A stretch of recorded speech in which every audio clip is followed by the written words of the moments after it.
پاکستان اور جی سی سی کا free trade معاہدہ حتمی مراحل میں ہے۔ معاہدہ تجارتی تعلقات کو نئی بلندی دے گا۔ پاکستان اور بحرین کی اسٹریٹجک شراکت داری برسوں سے قائم ہے۔ اب وقت ہے کہ ہم ان مضبوط تعلقات کو معاشی تعاون میں تبدیل کریں۔ وزیر اعظم شہباز شریف کا بحرین کے دارالحکومت منامہ میں کاروباری برادری سے خطاب۔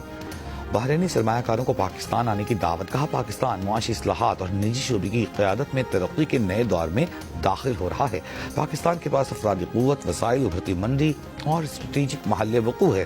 بحرین کے پاس مالیاتی مہارت اور عالمی تجربہ ہے۔ مل کر نئی راہیں کھول سکتے ہیں۔ پنجاب کے ہر بچے ہر بڑے کی فکر ہے۔ عوام کے علاج، صفائی، صحت اور سڑکوں کی فکر ہے۔ روٹی اور سبزیوں کی کیا قیمت ہے اس کی فکر ہے۔ وزارت اعلیٰ سے بڑی کوئی ذمہ داری نہیں۔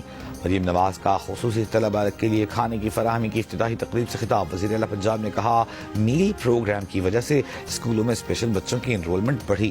سینٹر آف ایکسیلنس میں ہزاروں اسپیشل بچے سہولتوں سے فائدہ اٹھائیں گے۔ پنجاب کے خصوصی بچوں کو تعلیم سمیت دیگر سہولیات دیں گے۔ تقریب میں خصوصی ایتھلیٹس طلباء کو انعامات بھی دیے گئے۔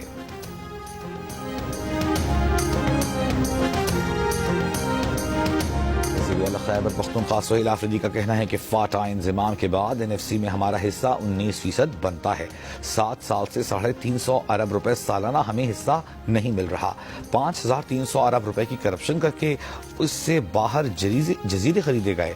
نوجوانوں اور ہم سب کو مل کر کرپشن کا حساب لینا ہے۔ سہیل خان آفریدی کا پشاور کی بحالی اور ترقی کے لیے 100 ارب روپے کے ترقیاتی منصوبوں پر گرینڈ میٹنگ بلانے کا اعلان۔ پشاور کے پارلیمنٹرینز کے اجلاس میں وزیر اعلیٰ نے کہا پشاور کی عظمت رفتہ کی بحالی اور ترقیاتی منصوبوں میں تیزی لائیں گے۔ پشاور صوبے کا دارالحکومت اور ہمارا چہرہ ہے۔ وزیر داخلہ محسن نقوی کی منامہ میں بحرینی ہم منصب جنرل شیخ راشد بن عبداللہ الخلیفہ سے ملاقات۔ دونوں وزراء کے درمیان علاقائی سیکیورٹی، انسداد منشیات میں تعاون، قانون نافذ کرنے والی ایجنسیوں کی صلاحیتی تربیت اور معلومات کے تبادلے میں اضافے پر جامع بات چیت۔ محسن نقوی نے بحرین کے وزیر داخلہ کی میزبانی اور دونوں ملکوں کی محفوظ و مستحکم پارٹنرشپ کو آگے بڑھانے کے عزم کا شکریہ ادا کیا۔ پشاور کے قریب گیس کی 24 انچ قطر کی مرکزی ٹرانسمیشن لائن پھٹنے کے بعد آگ بھڑک کو ٹھیک کئی اضلاع کو گیس کی فراہمی متاثر۔ جی ایم سی ناردرن کا کہنا ہے کہ گیس پائپ لائن کا دھماکہ غالب امکان یہ ہے کہ دہشت گردی ہو سکتی ہے۔ لیکیج کے باعث پائپ لائن میں آگ نہیں لگتی۔ حکام کے مطابق 24 انچ کی لائن پشاور مردان سوات تک گیس پہنچانے کا اہم ذریعہ ہے۔ 16 انچ کی متبادل لائن کی محدود گنجائش کے باعث گیس کی فراہمی میں کمی آئی۔ سی این جی اسٹیشنز وقتی طور پر بند۔ گھریلو صارفین کو صبح 5 سے 9، دوپہر 11 سے 2 اور شام 5 سے 9 تک گیس فراہم کی جائے گی۔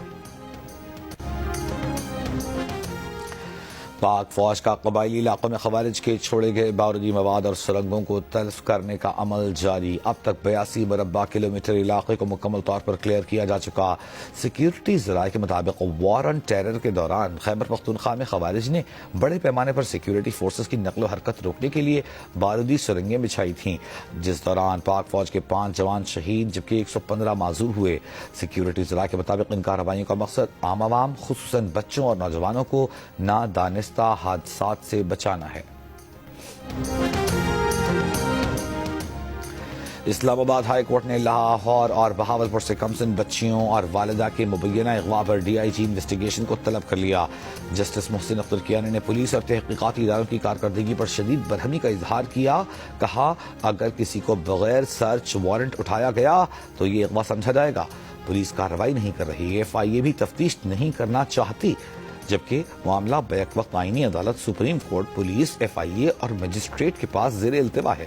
جسٹس کیانی نے کہا کہ 3 سال کی بچی کو 6 دن ماں سے الگ رکھا گیا۔ اگر عدالتیں کچھ نہ کر سکیں تو پھر ان کے وجود کا مقصد کیا رہ جاتا ہے؟ عورت اور بچیوں کے اغوا پر قانون کی بے بسی پر شرم آتی ہے۔ اس صورتحال میں سب کچھ ہوتے ہوئے بھی کچھ نہیں کیا جا رہا۔ سماعت 9 دسمبر تک ملتوی۔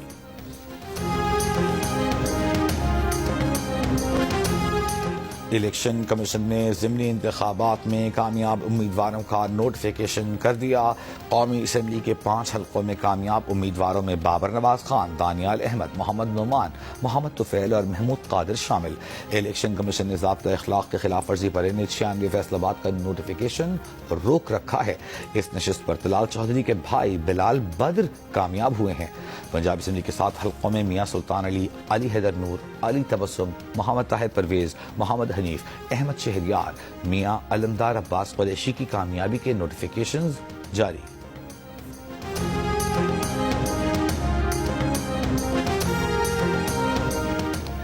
جیو سپورٹس، مائیکو اور پی ٹی وی نے 2027 تک پاکستان میں ہونے والے تمام ICC ایونٹس کے نشریاتی اور ڈیجیٹل حقوق حاصل کر لیے۔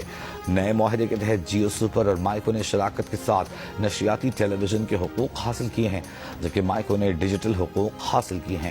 ان حقوق کی مدت میں ICC کے عالمی ایونٹس کا بھرپور اور ڈائیورسفائیڈ پورٹ فولیو شامل ہے۔ معاہدے کے تحت 3 سینئر مردوں کے ٹورنامنٹس، 2 سینئر خواتین کے ٹورنامنٹس کے ساتھ انڈر 19 ایونٹس بھی نشر کیے جائیں گے۔ ICC چیف ایگزیکٹو کا کہنا ہے کہ معاہدہ پاکستان میں کرکٹ کی ترقی کا دلچسپ دور ثابت ہوگا۔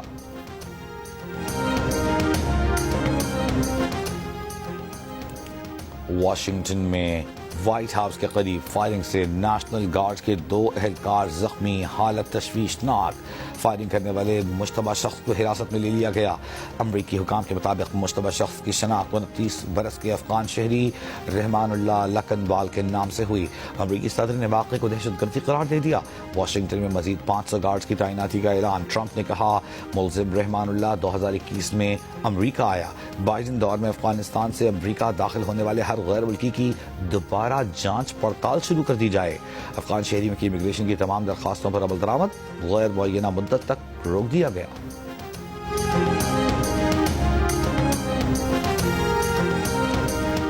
بھارت اور اسرائیل نے آزاد تجارتی معاہدے کے لیے ٹرمز آف ریفرنس پر دستخط کر دیے۔ دونوں ممالک کے وزرائے صنعت و کامرس نے معاہدے کو 2 طرفہ تجارت اور سرمایہ کاری کے فروغ کی جانب اہم قدم قرار دیا۔ دستخط شدہ فریم ورک میں ٹیرف اور نان ٹیرف رکاوٹوں کا خاتمہ، سرمایہ کاری کے فروغ، ٹیکنالوجی ٹرانسفر میں تعاون اور خدمات کی تجارت میں آسانیاں شامل ہیں۔ اسرائیلی وزیر نے کہا کہ بھارت تیزی سے ایک طاقتور عالمی قوت کے طور پر ابھر رہا ہے۔ بھارت اس وقت ایشیا میں اسرائیل کا دوسرا بڑا تجارتی شراکت دار ہے۔